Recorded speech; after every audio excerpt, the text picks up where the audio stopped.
HRD. HRD is High Risk Deployment Police Canine Training.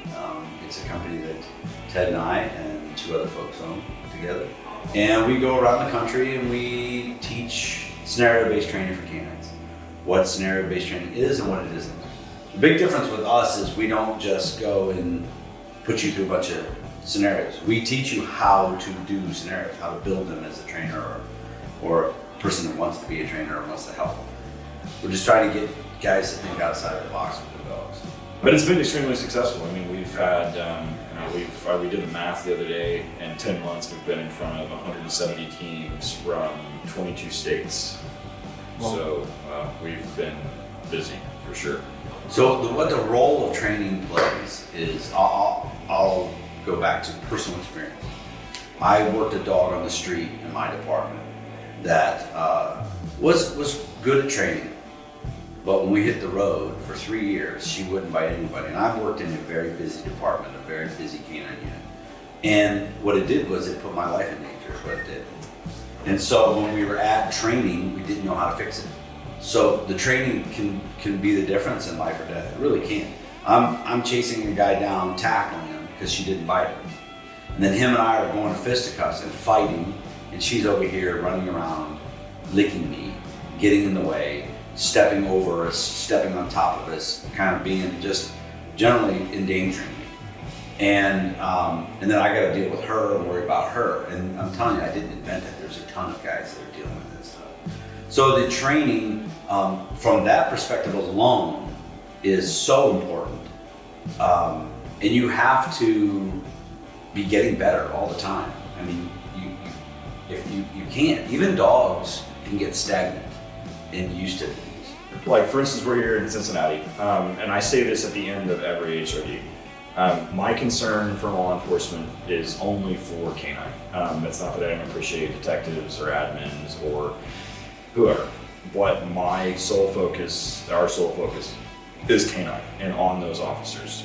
Canine is an extremely small specialized portion of law enforcement. It's 1% of 3%. It's a tiny, tiny, tiny portion. Typically, canine is only brought up or thought of when they do something really good or they do something really bad. So when we leave, I hope that the units and the handlers that we touch are safer, more effective, and more professional than when I got there.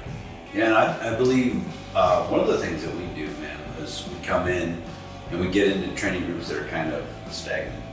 Yep. And we rejuvenate them a little bit. And guys seem to leave us with a renewed fervor for the job. Like, oh, yeah, man, I can't wait.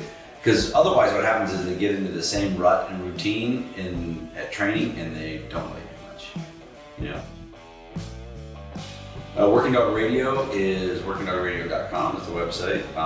The podcast itself is on pretty much every avenue of podcasts. Yeah, you can get it shared on your iPhone, your Android device, get the podcast apps, iHeartRadio, Stitcher Radio. You can ask Alexa. You can say, "Hey Alexa, play the newest episode of Working Dog Radio," and I can be in your kitchen. So there's that. We just got done doing a interview with Dave from Kinetic Dog Food, talking dog nutrition.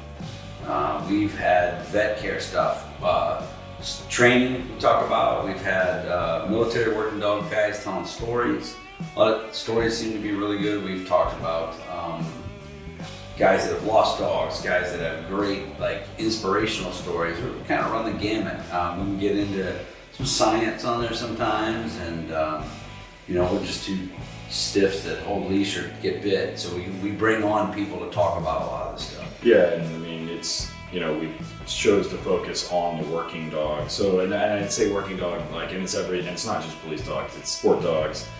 Search and rescue dogs, search and rescue dogs, good ones, and everything related to care and feeding and training of all of those dogs and aspects. So it's a fairly broad in terms of the dog community, working dog community, but it's fairly narrow in its scope. Like we're not ever going to talk about politics or there's 100 other podcasts that deal with that. So that's what it is all the time is working dog stuff. So it's what we know and it's what we do.